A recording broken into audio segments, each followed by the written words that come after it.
Praise the Lord. मसीह यीशु के बाबरकत नाम में आपकी सलामती हो। ग़ालिबन आपने पिछली वीडियो देखी होगी जो हमने शूट की थी, जो बनाई थी, मैसेज रिकॉर्ड किया था, वो था बीवियों के बारे में। और आज मैं जो बात करने लगा हूँ वो शौहरों के बारे में बात करने लगा हूँ। यानी मैं भाइयों से बात करने लगा हूँ। मैं भी शौहर हूँ, मेरी भी मैं शादीशुदा हूँ, शुक्र है खुदा का।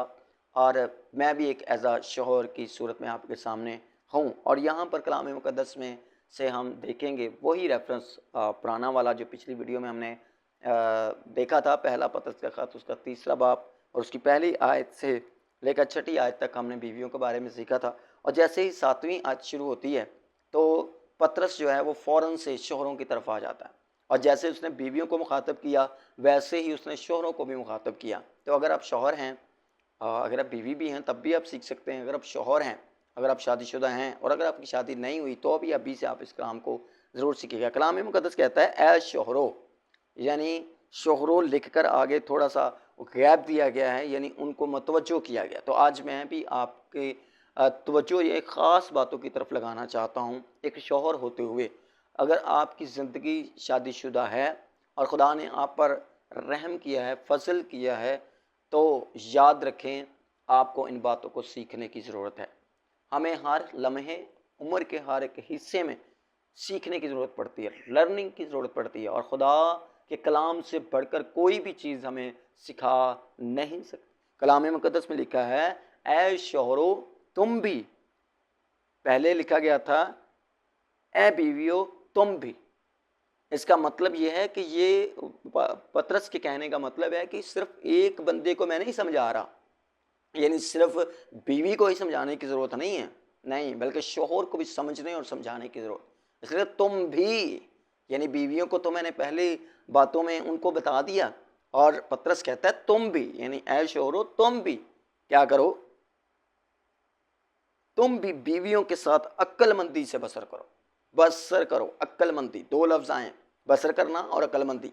इसका मतलब मैं इस तरह से इसको लेता हूँ कि बीवी के साथ आपने जो कुछ भी बात करनी है, किसी तरह से भी आपने रहना है, कुछ भी उसके साथ शेयर करना है, तो सबसे पहले आपको अपनी अक्ल का इस्तेमाल करना बहुत ज़रूरी है। यहाँ पर उसने बड़ा एक अच्छा नुक्ता जो है वो मुझे बहुत इससे बरकत मिलती है। कलाम कहता है तुम भी बीवियों के साथ अक्लमंदी से, अक्लमंदी से, अक्लमंदी से बसर करो। इसका मतलब है बसर करना आपका काम है, बीवी को बसाना और उसको अपने साथ रखना और बेहतरीन रखना ये आपके हाथ में है।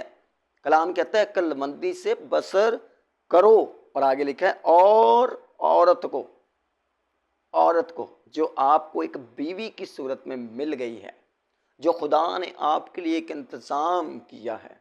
कलाम कहता है और औरत को नाजुक ज़ुर्फ़ जानकर, नाजुक बर्तन के तौर पर, जिस तरह शीशे का बर्तन होता है, कांच का बर्तन होता है, आप उसको बड़े तरीके से और अच्छे तरीके से पकड़ते और यूज़ करते हैं, उसको इस्तेमाल करते हैं, उस बर्तन को, उससे पानी पीते हैं, उससे कॉफ़ी पीते हैं, उससे कोई भी चीज़ ड्रिंक करते। आप जब लेते हैं उस बरकत को बड़े ध्यान से उसको पकड़ते हैं और ध्यान से ही उसको रखते हैं, नाजुक ज़ुर्फ़ जानकर।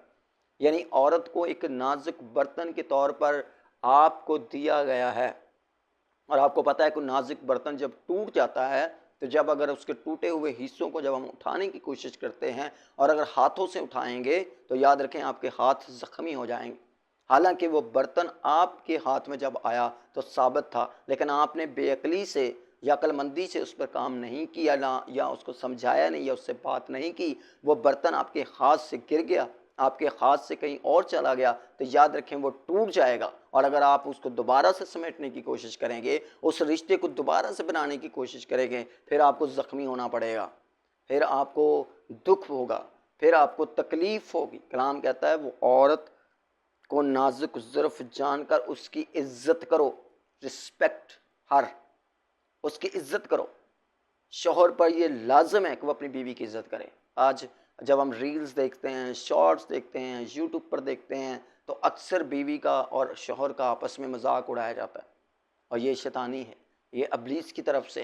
क्योंकि अबलीस को ये बात, इस बात का पता है कि शौहर को चाहिए कि वो अपनी बीवी की इज्जत करे, लेकिन वो किसी ना किसी तरह से, मैंने कई बीवियों और शौहरों को देखा है, वो अपनी बीवी को किसी और नाम से बुलाते हैं, गलत मजाकन तौर पर, और उसकी महफिल में बैठे हुए, रिश्तेदारों में बैठे हुए, और बहुत सारी जगहों पर जहाँ पर शौहर की साइड की ज़रूरत है, शौहर के साथ की ज़रूरत है, वहाँ पर शौहर जो है वो उल्टा अपनी बीवी के मुखालिफ जाता है, उल्टा अपनी बीवी को बेइज्जत करने के लिए वहाँ पर दूसरे लोगों के साथ शामिल हो जाता है। अगर आप ऐसा करने वाले हैं तो मेरे भाई याद रखें, खुदा ने ये हुक्म दिया है कि आपको अपनी बीवी की इज़्ज़त करनी है। इज़्ज़त करेंगे, खुदावंद आपकी ज़िंदगी में बरकत को जारी करेगा। कलाम कहता है, नाजुक ज़ुल्फ़ जानकर उसकी इज़्ज़त करो। और जैसे मैंने बीवियों को बताया था कि उसका रिज़ल्ट आएगा, इसी तरह मैं आज शौहरों से भी बात कर रहा हूँ कि याद रखें, जब आप अपनी बीवी के साथ अक्लमंदी से, जब आप अपनी बीवी को, औरत को नाजुक जानकर उसकी इज़्ज़त करेंगे, उसका ख्याल करेंगे, कलाम कहता है उसका रिज़ल्ट आपकी ज़िंदगी में नज़र आएगा। आपकी ज़िंदगी में उस चीज़ का रिज़ल्ट आपकी सोचों में, आपके ख़यालों में, आपके कपड़ों में, आपके घर में, आपके बच्चों में नज़र आएगा। जैसा आप बीवी के साथ सलूक करते हैं, वैसा ही वो आपके घर को बनाना शुरू कर देती है। Thank you Lord Jesus my Lord. खुदावंद आपको बरकत दे और ब्लेस करे। आगे रिज़ल्ट लिखा है, मैं आपके सामने उस रिज़ल्ट को बांटना चाहिए। यूँ समझो कि हम दोनों एक नहीं। कभी कभी शौहर सिर्फ ये समझता है कि सिर्फ मैं ही मैं हूँ। उसने कहा हम दोनों, बाज़ दफ़ा बीवी और शौहर की दोनों की चीज़ें अलग अलग हैं। वो अपने आप जिताती है या वो अपने आप जिताता है कि ये मेरी है, ये मेरा है, ये मेरी है। कलाम कहता है तुम दोनों, कलाम कहता है तुम दोनों ज़िंदगी की नेमत के वारिस हैं। यूँ समझो कि हम दोनों ज़िंदगी की नेमत के वारिस हैं, यानी जो कुछ आपको ज़िंदगी में मिला है आप दोनों उसके वारिस हैं। औलाद है तो वो दोनों की है, घर है तो वो दोनों का है, पैसा रुपया पैसा है तो वो दोनों का है। Thank you Lord. खुदावंद ने अगर हम बीवी और शौहर को जोड़ा है तो उसके पीछे खुदा की हिकमत है। खुदा को पता है कि किस तरह से इन दोनों को एक दूसरे की ज़रूरत है और एक दूसरे के लिए बनाया है। Thank you Lord, thank you Jesus. मेरे भाई गौर से इन बातों को सुनिएगा और समझिएगा और सीखिएगा, और मैं उम्मीद करता हूँ कि आप इन बातों को अपनी ज़िंदगी में लेंगे। कलाम कहता है ज़िंदगी की नेमत के वारिस हैं, और आगे लिखा है ताकि तुम्हारी दुआएं रुक ना जाएं। अगर आप अपनी बीवी की, मतलब ये है कि अगर आप अपनी बीवी के साथ अक्लमंदी से पेश नहीं आते, बसर नहीं करते, औरत को नाजुक ज़ुल्फ़ नहीं जानते, उसकी इज़्ज़त नहीं करते, उसका ख्याल नहीं करते, इसका मतलब ये है कि वो, और उसको अपनी नेमतों में हिस्सेदार नहीं समझते, तो कलाम कहता है तुम्हारी दुआएं रुक जाएंगी, जितनी मर्जी आप दुआ कर लें। अगर आप अपनी बीवी की इज़्ज़त नहीं करते, अगर आप अपनी बीवी को किसी जगह पर नहीं रखते, अगर आपकी बीवी की आपकी ज़िंदगी में उस तरह से जगह नहीं है जिस तरह से कलाम कहता है, तो याद रखें कलाम कहता है तुम्हारी दुआएं रुक जाएंगी, रुक ना जाएं, तुम्हारी दुआएं रुक ना जाएं। इसका मतलब दुआएं रुकती हैं।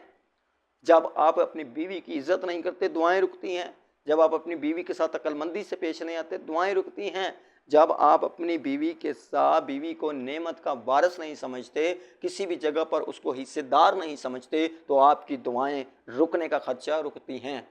तुम्हारी दुआएं रुक ना जाएं। इसलिए मेरे भाई, अपनी शादीशुदा लाइफ को, अपनी मैरिज लाइफ को बेहतर से बेहतरीन तक ले जाना आपका काम है, और खुदा का कलाम इसमें आपकी हेल्प करता है, मदद करता है, रहनुमाई करता है। और मेरा ये ईमान, भरोसा, इत्काद है कि ये वीडियो अगर आपने आज देखी है तो खुदावंद आपको इसके वसीला से ज़रूर बरकत देगा।